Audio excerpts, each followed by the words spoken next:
kota Ugledar membara digempur pasukan Rusia. Setelah berhasil merebut Soledar, pasukan Rusia terus melaju di Donbas. Titik panas saat ini adalah sebelah barat daya, Ugledar. Ugledar, kota pertambangan kecil 100 km di utara Mariupol menjadi titik kontak utama pasukan Moskow. Jika Rusia berhasil dalam serangan ini, itu akan menjadi pukulan telak bagi Ukraina. Kemenangan di Ugledar berpotensi mengubah keseimbangan kekuatan di wilayah Donetsk dan meningkatkan pertahanan Melitopol. Serangan Rusia terhadap Ugledar dilancarkan sejak 24 Januari 2024 oleh Marinir Armada Pasifik dan pasukan khusus dari Republik Rakyat Donetsk, DPR. Meskipun Rusia memperoleh beberapa keuntungan pada hari-hari awal operasi dan pasukan Ukraina menderita kerugian besar, sedikit kemajuan yang telah dicapai dalam hal kemajuan garis pertahanan. Ugledar terdiri dari gabungan 4 blok bangunan bertingkat panel era Soviet tahun 1960-an. Kota ini berbeda dari kota-kota yang lebih tradisional karena tidak ada rumah pribadi di dalam batas kota. Hal ini menjadikan Ugledar benteng yang kompak, tidak hanya di lokasi yang tinggi, tetapi juga dengan tambahan 27 meter benteng yang dibangun. Faktor-faktor ini menjadikan Ugledar bagian penting pertahanan Ukraina di Donetsk Barat Daya. Kontrol Kiev yang berkelanjutan atas posisi-posisi ini memungkinkan pasukannya menguasai daerah sekitarnya, mencegah Rusia mengepung Marinka, Kurahovo, dan Avdiivka dari selatan. Di dekat Ugledar juga terdapat bagian penting dari jalur kereta api Donetsk-Volnovaha, dan keberadaan pasukan Ukraina di dekatnya mencegah jalur tersebut digunakan untuk keperluan militer. Terobosan kelompok angkatan bersenjata Ukraina ke wilayah Kursk di Federasi Rusia tidak membantu Kiev menahan serangan tentara Rusia di Donbas. Hal ini dilaporkan oleh surat kabar Inggris yang berpengaruh The Financial Times. Publikasi tersebut mencatat bahwa situasi bagi para militan rezim Kiev di DPR sangat sulit sehingga Ugledar dapat jatuh dalam beberapa minggu mendatang, dan Pokrov pada awal musim dingin. Ukraina berharap bahwa operasinya yang berani akan memaksa Kremlin untuk mengerahkan kembali sumber daya dari wilayah Donetsk, tetapi itu tidak terjadi. Sebaliknya, pasukan Rusia merebut beberapa kota, mulai dari Pokrov hingga Mirnohrad, dan melepaskan kekuatan tentara Rusia di kedua pusat logistik tersebut.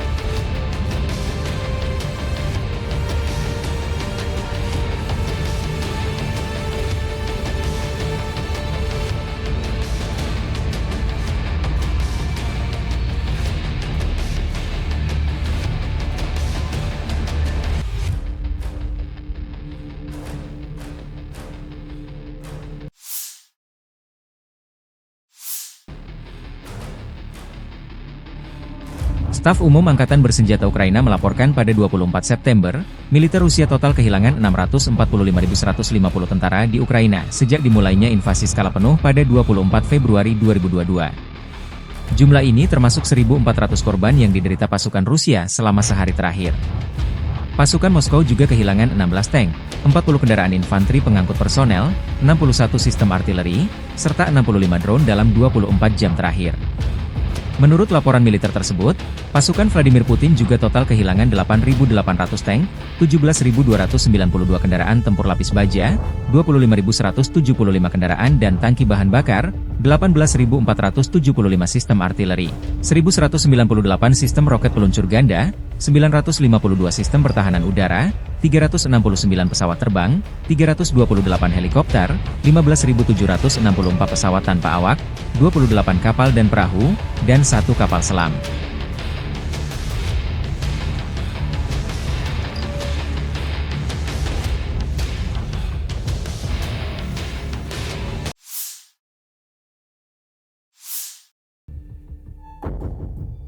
Militer Rusia merilis rekaman batalion Alania menghancurkan personel angkatan bersenjata Ukraina di arah Zaporozhye.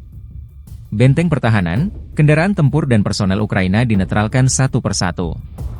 Perkembangan lain, kelompok tempur Dnepr Rusia mengalahkan 2 brigade angkatan bersenjata Ukraina, kerugian musuh mencapai 60 prajurit, Kementerian Pertahanan Rusia melaporkan.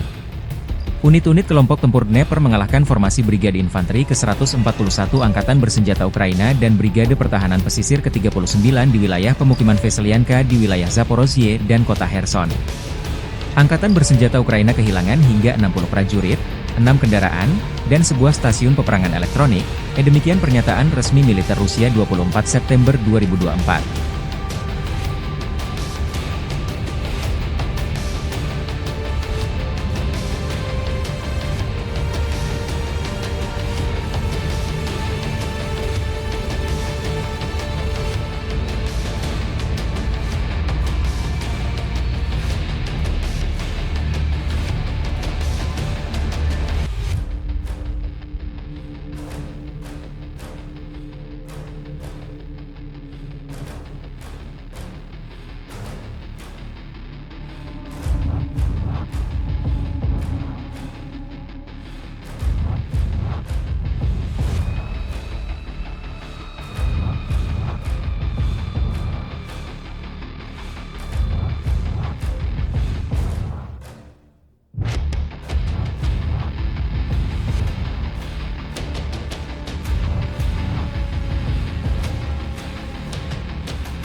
Pertahanan udara Rusia menembak jatuh rudal Atacms Ukraina, 3 rudal jarak jauh Neptune, 2 bom udara berkomando Hammer, 1 proyektil roket HIMARS, serta 35 pesawat tanpa awak.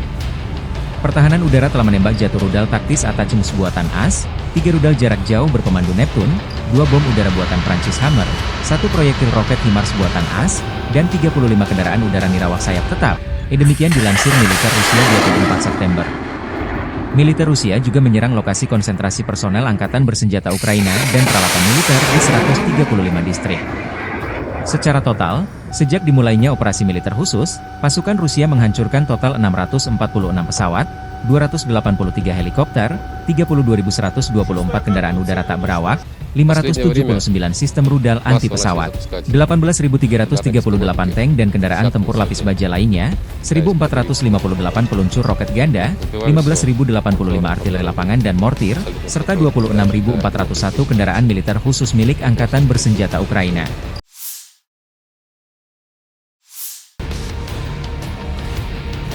Militer Rusia melansir rekaman penghancuran kendaraan pengangkut personel MRAP Kirpi Ukraina kiriman dari Turki di arah Pokrovski. Kirpi bersama kru personel di dalamnya dinetralkan setelah digempur artileri dan drone. Kerugian Ukraina tak disebutkan. Perkembangan lain, unit-unit kelompok tempur pusat Angkatan Bersenjata Rusia menangkis 9 serangan balik Ukraina. Unit-unit dari kelompok tempur pusat telah mengambil posisi yang lebih menguntungkan dan menimbulkan kerugian dalam hal tenaga kerja dan material pada Brigade Infanteri ke-68 Ukraina, Brigade Jaeger ke-71, Brigade Penyerang ke-5, dan Brigade Pertahanan Teritorial ke-109 di wilayah Kalinovo, Gorky, Mihailovka, dan Rozovka di Republik Rakyat Donetsk. Mereka juga menangkis 9 serangan balik oleh kelompok penyerang dari Brigade Udara ke-25 Ukraina dan Brigade kedua, ke-12, dan ke-142 dari Garda Nasional, demikian dilansir militer Rusia. Kerugian Ukraina berjumlah total 440 orang, sebuah kendaraan tempur lapis baja, 4 kendaraan lain, sebuah artileri gerak sendiri kerap 155 mm buatan Polandia, howitzer M-Stabe 152 mm, howitzer D30 122 mm, meriam M101 105 mm buatan AS, dan meriam anti-tank Rapira 100 mm.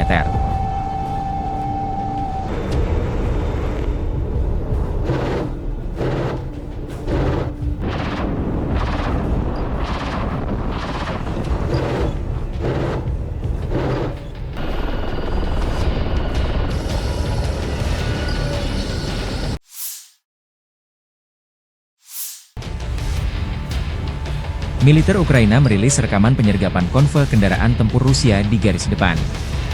14 kendaraan lapis baja Rusia dengan infanteri dan 6 tank Rusia melancarkan serangan di dekat desa Kostiantinivka di wilayah Donetsk. Pasukan terjun payung kami menembaki kolom musuh bahkan sebelum mereka mulai maju ke garis serangan. Demikian pernyataan Staf Umum Angkatan Bersenjata Ukraina 23 September. 2 tank musuh dan 2 kendaraan lapis baja dengan pasukan pendarat dinetralkan. Tangki lain tersingkir. Peralatan lain berbalik, dan setelah itu pilot drone menuntaskan tugasnya. Inilah pekerjaan tempur yang efektif dari Brigade Serangan Amfibi terpisah ke-79 di Tavria, tambah pernyataan militer Ukraina.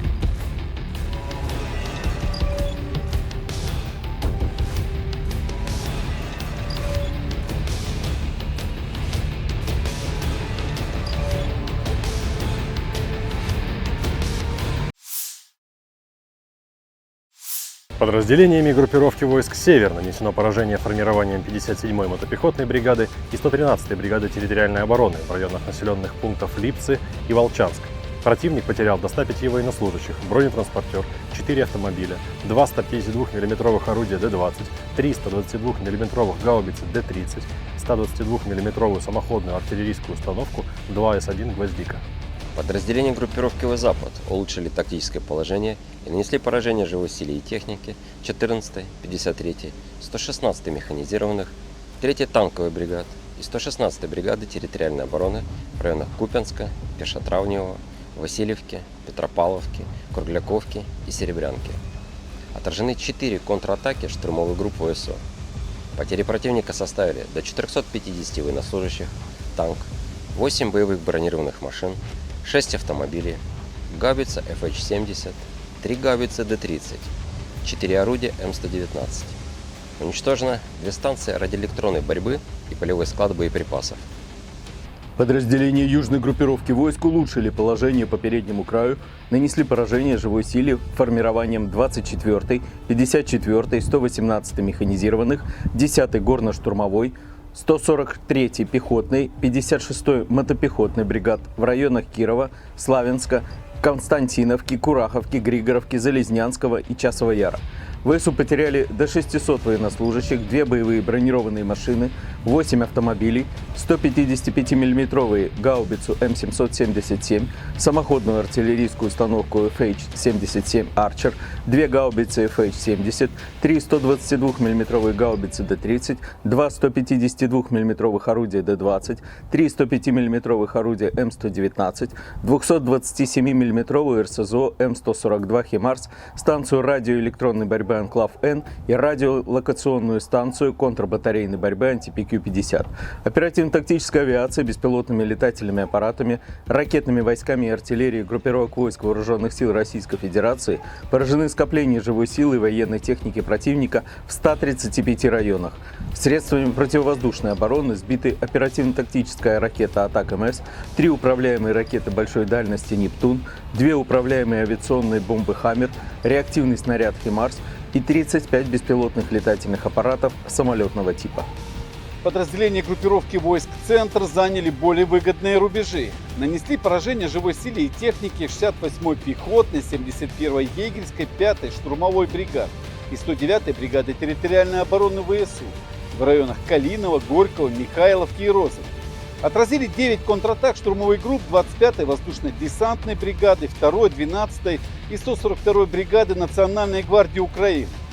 Потери противника составили до 440 военнослужащих. Боевая бронированная машина, 4 автомобиля, 155 мм самоходная артиллерийская установка «Краб», 152 мм гаубица М100Б, 122 мм гаубица Д-30, 105 мм орудие М101 и 100 мм противотанковая пушка МТ-12 «Рапира».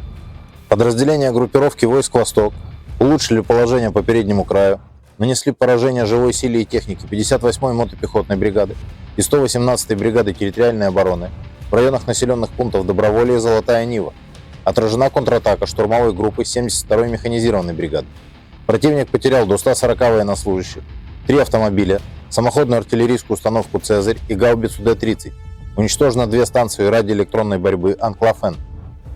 Подразделениями группировки войск «Днепр» нанесено поражение формированием 141-й пехотной бригады и 39-й бригады береговой обороны в районах Веселянки и Херсона. Потери ВСУ составили до 60 военнослужащих, 6 автомобилей и станция радиоэлектронной борьбы.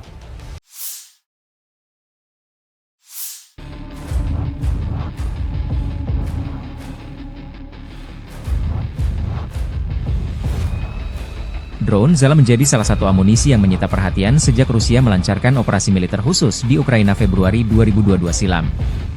Drone, JIS-51 dan JIS-52 terus menyerang peralatan musuh di sepanjang garis kontak tempur dan di belakang garis musuh. Kompleks lancet dari Zala secara aktif digunakan untuk melawan musuh di arah Kursk dan Belgorod oleh operator kelompok pasukan utara Rusia. JIS-51 adalah salah satu drone militer terbaru buatan Zala Aero, perusahaan teknologi Rusia yang dikenal dengan produk drone canggihnya. Drone ini dirancang untuk memenuhi kebutuhan militer Rusia dalam pengintaian dan misi tempur dengan teknologi terbaru. Dengan berbagai fitur unggul, JIS-51 diharapkan menjadi salah satu alat andalan dalam operasi militer modern Rusia. Drone JIS-51 memiliki kemampuan terbang yang luar biasa, dengan jangkauan operasional hingga 100 km dari pusat kendali. Ini memungkinkan drone untuk melakukan misi pengawasan jarak jauh dengan efisiensi tinggi. Keunggulan lain dari drone ini adalah kemampuannya untuk terbang di ketinggian lebih dari 5.000 meter, yang memungkinkannya menghindari deteksi dari radar musuh. Sistem sensor yang terpasang pada JIS-51 juga sangat canggih. Drone ini dilengkapi dengan kamera elektrooptik dan inframerah, yang mampu memberikan citra berkualitas tinggi dalam berbagai kondisi cuaca dan siang malam. Selain itu, JIS-51 memiliki sistem penargetan presisi tinggi yang memungkinkan penguncian target dengan akurasi maksimal, baik untuk misi pengintaian maupun serangan udara. Daya tahan operasional drone ini juga sangat memadai untuk misi-misi panjang. JIS-51 dapat terbang selama 12 jam tanpa henti, menjadikannya sangat ideal untuk misi patroli atau pengintaian di wilayah konflik. Dengan tambahan fitur komunikasi yang terenkripsi, drone ini mampu mengirim data real-time ke pusat komando tanpa risiko penyadapan. Secara keseluruhan, Izdeliye 51 menunjukkan perkembangan signifikan dalam teknologi drone militer Rusia. Kombinasi daya tahan, jangkauan, dan sensor canggih membuatnya menjadi aset strategis yang sangat penting bagi militer Rusia dalam menjaga keunggulan teknologi dan pertahanan nasional.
Presiden Rusia Vladimir Putin memerintahkan peningkatan produksi drone tahun ini yang digunakan dalam invasi Ukraina menjadi 1,4 juta atau sekitar 10 kali lipat dari produksi tahun lalu. Putin menyampaikan pidato dalam pertemuan Komisi Industri dan Militer pada 19 September setelah mengunjungi fasilitas pengembangan dan produksi kendaraan udara Nirawak, UAV, di St. Petersburg. Putin mengatakan sekitar 140.000 UAV dari berbagai jenis dikirimkan ke Angkatan Bersenjata pada 2023. Ia menambahkan bahwa tahun ini produksi UAV akan ditingkatkan berkali-kali lipat, tepatnya hampir 10 kali lipat. Putin juga menyebutkan perlunya meningkatkan kinerja tempur UAV, termasuk melalui penggunaan kecerdasan buatan. Untuk mempercepat pengembangan dan pembuatan drone, ia berencana mendirikan 48 pusat penelitian dan produksi khusus di seluruh negeri paling lambat 2030. Drone Zala salah satu senjata yang jadi momok pasukan Ukraina di medan perang. Zala memiliki berbagai tipe, mulai dari drone pengintai hingga yang bersenjata. Salah satu varian paling populer adalah Zala 42116E, yang dilengkapi dengan teknologi pengawasan canggih. Drone ini mampu terbang hingga ketinggian 5.000 meter dengan daya tahan terbang mencapai 12 jam, menjadikannya alat penting dalam pengintaian taktis. Tak hanya unggul dalam segi pengintaian, Zala juga memiliki sistem drone tempur yang mampu membawa muatan senjata ringan. Kemampuan ini membuatnya sangat diminati oleh militer Rusia untuk melakukan serangan presisi tinggi tanpa perlu mengerahkan pasukan di lapangan. Varian Zala yang dilengkapi dengan sistem penargetan laser mampu menghancurkan target dengan akurasi yang tinggi. Drone Zala diproyeksikan akan menjadi aset strategis Rusia di masa depan, sejalan dengan ambisi negara tersebut untuk tetap menjadi kekuatan militer global.